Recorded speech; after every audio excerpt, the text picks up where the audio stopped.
Welcome back to BrightLink. Today we are talking about the Resideo 5869 wireless silent panic button.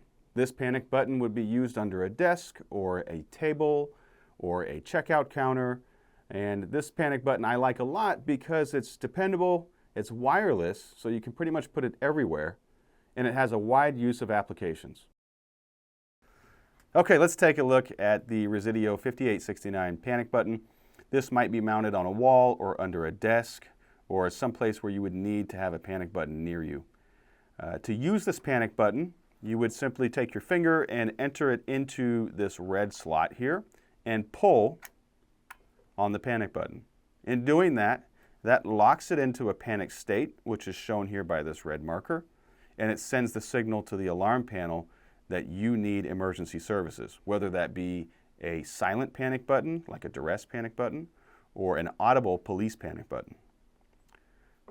To reset the panic button, you can't simply pull up on it to reset it. You have to use this key that it comes with and slide it into the slots on bottom and push it in.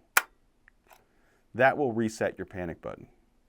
Notice how the marker is now recessed back in the box and the panic button is back in its normal state. Now that we've talked about how the panic button works, let's take it apart so you better understand how this thing is put together. Normally, there would be two of these long screws mounted onto it as well. If you notice, these long screws go all the way through the housing and would be mounted into the surface that you'd mount it to, whether it's wood or drywall or metal. So these hold the panic button onto your surface. Let's remove these guys. And now we have two smaller screws that hold this plate on top of the panic button housing. We'll unscrew this. And this one here.